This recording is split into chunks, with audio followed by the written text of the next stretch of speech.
मित्रों, 15 अगस्त की ढेर सारी शुभकामनाएं। आज 15 अगस्त है। हम सभी लोग आज़ादी का 15 अगस्त मना रहे हैं। 15 अगस्त का मतलब 15 अगस्त का मतलब 15 अगस्त का मतलब ये हुआ, आप लोगों के नज़र में जिलेबी खाने का दिन। बताओ, किसी देश की जो संपत्ति है, पूंजी, वो ये है। कौन? और ये अगर अनगढ़ हो जाए तो आपका सारा विकास रुक जाए। और विकास का कारण भी युवा है और विनाश का कारण भी युवा है। नहीं साहब, हम लोगों को इंजीनियर बना दीजिए, फिर विकास देखिए कितना करते हैं। देश का विकास बाद में करेंगे, अपना विकास पहले कर लेंगे। और इतना विकास करेंगे, पुल बह जाएगा लेकिन हम लोग बचे रहेंगे। ये क्या है? इसको कैसे रोकिएगा? नहीं साहब, कानून बना दीजिए। कानून अभी भी है। कल एक पकड़ाए इंजीनियर साहब, बिहार में, पटना में, कई मशीन मंगवाना पड़ा उनके घर में रुपया गिनने के लिए। अब बताइए, पढ़ के इंजीनियर बना, नौकरी मिला। ऐसे अनगिनत हैं। इसमें बहुत लोग दरोगा की तैयारी कर रहे होंगे। क्यों दरोगा बनना चाहते हैं? ईमानदारी से, मंदिर में सावन का महीना भोला बाबा का दिन है। अगर गलत बोलिएगा तो गलत ही होगा। क्यों दरोगा बनना चाहते हैं? दरोगा बनने का उद्देश्य क्या है? हैं? सैलरी नहीं, सैलरी से क्या होगा? सैलरी कितना है? सैलरी तो उसका पे सैलरी 32-34 है। 32-34 में क्या होगा? घर भी नहीं बना पाइएगा। अगर शुद्ध सैलरी पर दरोगा बनना हो, शुद्ध, बिना मिक्स मिलावट, जिसमें पत्नी, बच्चे, माँ बाप सबको खिलाते पिलाते सैलरी पर, तो मेरे समझ में एक भी दरोगा मकान बना पाएगा क्या? फिर दरोगा बनना क्यों चाहते हैं? सिर्फ सैलरी के लिए? नहीं, राष्ट्र के सेवा के लिए, माल के सेवा के लिए। लेकिन देश बदलना चाहिए। जितने युवा से बात करिए, देश बदले, हम नहीं बदले। इसको कैसे ठीक करेंगे? इसको ठीक करने का क्या उपाय? अगर ये ठीक नहीं हुआ तो हम लोग एक दूसरे को लूटते रहेंगे, कहेंगे देश नहीं बदल रहा है। यही अध्यात्म की भूमिका है। पूजा वाला अध्यात्म नहीं। हम इतना देर घंटा बजाते, भगवान को घंटा बजा के क्या कीजिएगा? जो हमारे अंदर को बदल दे, परिवर्तन कर दे, ये वाला अध्यात्म। और बिना इसके इस देश का कल्याण होने वाला नहीं। बिना इस देश का कल्याण होने वाला नहीं। इसलिए अगर सही रूप में भारत का विकास होगा तो कौन करेगा? युवा करेगा। लेकिन युवा है कहां? युवा को बनाना पड़ेगा। प्रधानमंत्री जी कहते हैं मेकिंग इंडिया, हम लोग युवा मंडल में कहते हैं मेकिंग यूथ, युवा बनाओ आंदोलन। और अगर युवा नहीं बदला, युवा नहीं बना, ये अनगढ़ भीड़ रोड पर, चौक पर, चौराहा पर न जाने क्या कर लेगा। जितने चैन खींचने वाले इन दिनों युवा पकड़ा रहे हैं, जितना इन दिनों बहुत बढ़ गया है, सब आईएससी और बीएससी का लड़का है। अब डिग्री तो उसको मिल गया, उसका खर्चा नहीं निकल रहा है, गर्लफ्रेंड को घुमाना भी है, खिलाना भी है। उसके इस सेंटिमेंट को कैसे बदला जाए? हमारे युवा मंडल में आपको आश्चर्य होगा कितने लड़के ऐसे हुए जो यहां आके बदल गए। एक लड़का बाईपास के उस साइड से आता था, उसके एक दोस्त ने कभी कहा कि चलो युवा मंडल में, वो छीना झपटी का काम करता, तो उसने कहा हम मंदिर मंदिर जाके क्या करेंगे वहां। जब वो आया यहाँ पहले दिन, अभी तो आप चेयर पर बैठे हैं, भीड़ कम है, उस समय पूरा भरा होता। तो देखा बड़ी लइकन बैठा है, सब जींस वाला सब है, छड़ा सब एकदम टाइट जींस पहने हुए बैठा। लेक्चर उक्चर जैसे होता है सब हुआ। जब नए लोगों के क्लास हुआ उसके बाद जब वो निकला, और उसके बाद उसने यहाँ पीडीसी किया 5 दिन का, और उसका अनुभव हम अभी तक रखे हुए हैं, अपने ओन हैंडराइटिंग में वो लिख के दिया कि हम बाईपास पर छीना झपटी का काम करते थे, और उस दिन के बाद उसका जीवन बदल गया, और आज वो छोटा सा उद्योग चला रहा है और अपने परिवार को पाल रहा है। ये परिवर्तन उसका हुआ, उसके अंदर चेंजिंग हुआ। ये हृदय परिवर्तन, आपके अंदर का परिवर्तन। जब तक आपका भीतर से बदलाव नहीं होगा, आपके जीवन में कभी सुख और शांति नहीं आ सकती। हम लोग कितने लोग को जानते हैं, बार बार इसको रिपीट करना है, जिनके जीवन में देखते हैं कि सारा चीज है, जिस सुख सुविधा के लिए वो बेचारा भटक रहा है, लेकिन उसके जीवन में सुकून नहीं है, शांति नहीं है, अशांत है, उसको जीवन का स्वाद नहीं मिल रहा है, और वो ये सोच कर बैठा है कि परमानेंट यहीं बैठेंगे, जाना भी नहीं है। जाना भी है। इसलिए अगर सही में हम जिंदगी में सफल होना चाहते हैं तो सबसे पहले हमको अपने मन को ठीक करना पड़ेगा। अगर हमारा मन सही नहीं हुआ, मन कैसे ठीक होगा? ये जो आपको गायत्री मंत्र बताया जा रहा है, हम लोग भी तो आप ही के बीच से आए थे, कोई ऊपर आसमान से टपके तो थे नहीं। हम भी तो लॉज में, हॉस्टल में, कॉलेज में पढ़ते थे। पहली बार किसी ने एक गायत्री चालीसा, मुझे याद है 94 में कोई दिया, पढ़िएगा। बिहार के थे, नहीं कुछ भी, तो बिहार के पास बुद्धि की कमी नहीं होती है, भले कुछ काम करे न करे लेकिन बुद्धि बहुत है।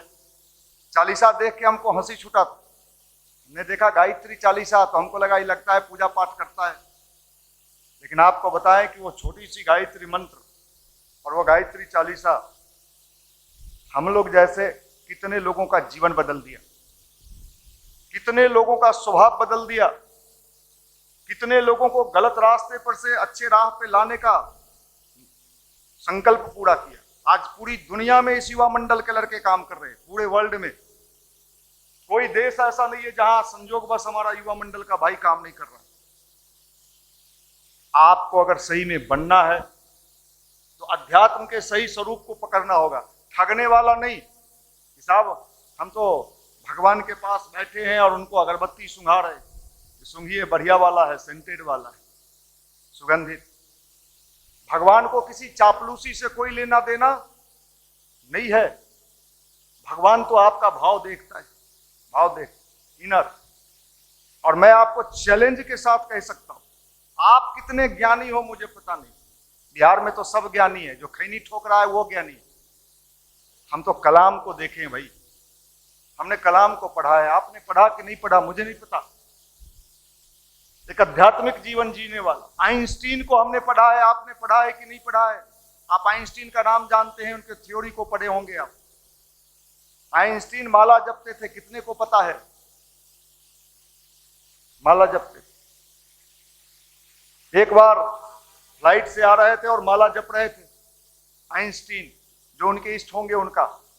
बगल में एक युवा बैठा था, वो नहीं पहचाना कि ये आइंस्टीन है। कहा कि आप लोग किस दुनिया में रहते हैं साहब, विज्ञान कहां पहुंच गया, आइंस्टीन जैसे वैज्ञानिक आ गए हैं, परमाणु का थ्योरी दे दिया, क्या दे दिया। आइंस्टीन ने कोई जवाब नहीं दिया। जब वो एयरपोर्ट पर उतरे, बहुत सारे लोग उनके स्वागत में खड़े थे। वो लड़का देखा कि जो माला जप रहे थे उनका बहुत सारा लोग स्वागत कर रहा है। किसी ने, उस लड़के ने पूछा ये कौन है भाई? ये आइंस्टीन है। उसको बड़ा आश्चर्य लगा, ये आइंस्टीन और माला जप रहा है। वो आइंस्टीन के पास लड़का गया और पूछा, आपके जैसे साइंटिस्ट, आपके जैसे वैज्ञानिक जो विज्ञान, ये उन्होंने कहा देखो पदार्थ विज्ञान एक अलग है, पदार्थ विज्ञान से दुनिया नहीं चलती है। हमारा हम पर नियंत्रण कैसे हो, इसके लिए हम माला जपते हैं। और जब हमारा हम पर नियंत्रण होना सही हो जाएगा तो तो हम इस दुनिया का सही स्वरूप दिखा सकते हैं। ये विज्ञान, ये साइंस, ये टेक्नोलॉजी भारत के पास। होमी जहांगीर भाभा, आपने भाभा को पढ़ा या नहीं पढ़ा मुझे जानकारी नहीं। आप बताइए युवाओं को, किसकी बात करेंगे आप? साधु संत महात्मा की बात वो नहीं सुनेगा। होमी जहांगीर भाभा की बात करिए उनसे, उनकी जीवनी को पढ़िए। जब रूस में गए हैं वैज्ञानिकों के कॉन्फ्रेंस में, आप में से कोई भाभा है क्या? कोई कोचिंग में पढ़ते होंगे, कोई पढ़ाते होंगे।